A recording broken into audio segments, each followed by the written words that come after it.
நமக்கு தெரியாமல் நம்முடைய தோஷங்களை அழித்து விடும் எளிய ரகசியங்கள் பற்றி ஓர் பதிவு. அனைவரும் பயன்பெறுக. 1.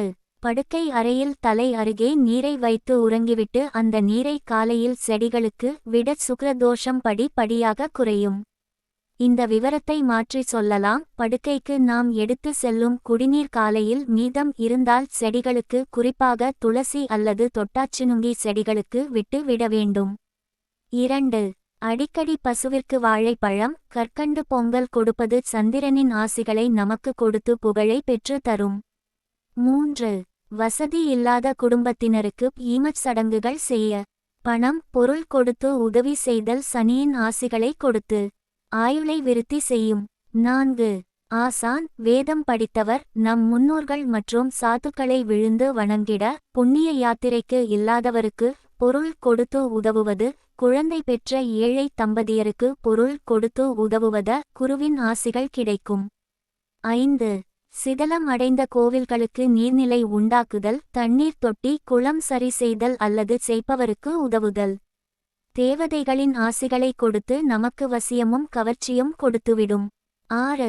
சிவபெருமானுக்கு அன்னத்தால் அபிஷேகம் செய்வதும் பசித்து தவிக்கும் உயிர்களுக்கு உணவு அளிப்பதும் கோவி லுக்கு ஸ்வர்ணத்தை தானமாக அல்லது கலசத்திற்கு தருவது, தொழுநோய் குஷ்டம் கண்டவர்களுக்கு வைத்திய செலவு அல்லது அவர்களுக்கு நல்ல உணவு அளிப்பது சூரியனின் ஆசிகளை கொடுத்து நல்ல ஆரோக்கியம் மற்றும் வம்ச விருத்தி செய்யும்.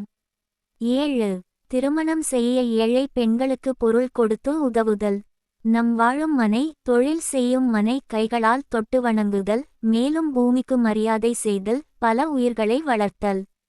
விலங்கு, பறவைகள், உயிர் பலிகளை நாம் தவிர்த்தல், இல்லாதவர்களுக்கு மருத்துவ செலவிற்கு பணம் கொடுத்தல் செவ்வாயின் ஆசிகளை கொடுத்து அஷ்ட சுகங்களையும் தரும். 8.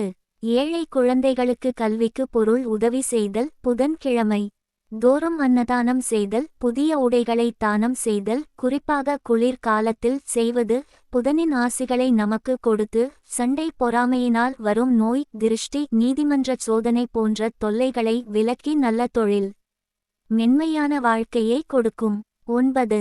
நாகங்களை கண்டதும் அடிக்காமல் இருப்பது, இறந்த நாகத்தின் உடலை கண்டதும் தீயிட்டு கொளுத்துவது, குடி கெடுத்தவன், குடிகாரன், குரு துரோகி, பசுவை கொன்றவன், சண்டாளன் இவர்களிடம் நட்பு கொள்ளாமல் தவிர்ப்பது ராகு கேது ஆசிகளை கொடுத்து அதிர்ஷ்டம், போகம் மற்றும் சகல பாக்கியத்தை அனுபவிக்கும் ஆசிகளை தரும். இந்த பஞ்ச மகா பாவிகளை அடையாளம் கண்டு கொள்வது சற்று சிரமமும் தான். தெரிந்து சேர்வது நமக்கு தரித்தரம். 10. பாழடைந்த சிவன் கோவிலில் விளக்கு ஏற்றுவது பிரதோஷ நாளில் சிவஸ்தலங்களுக்கு முடிந்த வரையிலான அபிஷேகத்திற்கு தேவையிலான பொருட்களை வாங்கி கொடுப்பது, வெல்லத்துடன் பச்சரிசி தூளை கலந்து அந்த கோவிலின் சுற்று பிரகாரத்தில் தூவி விடுவது தேவர்களை சாந்திப்படுத்திவிடும். இவர்கள் நம் முன்னோர்களுக்கு மோட்ச பதவி அளிப்பார்கள். பொதுவானவை, ஒரு முறை செய்யும் பரிகாரம் அல்ல. வழக்கமாக செய்ய வேண்டிய கட்டாயம் இல்லை. புரிந்து செய்தாலும் தெரியாமல் செய்தாலும் பலன் ஒன்று தான். ஓம் நமச்சிவாய.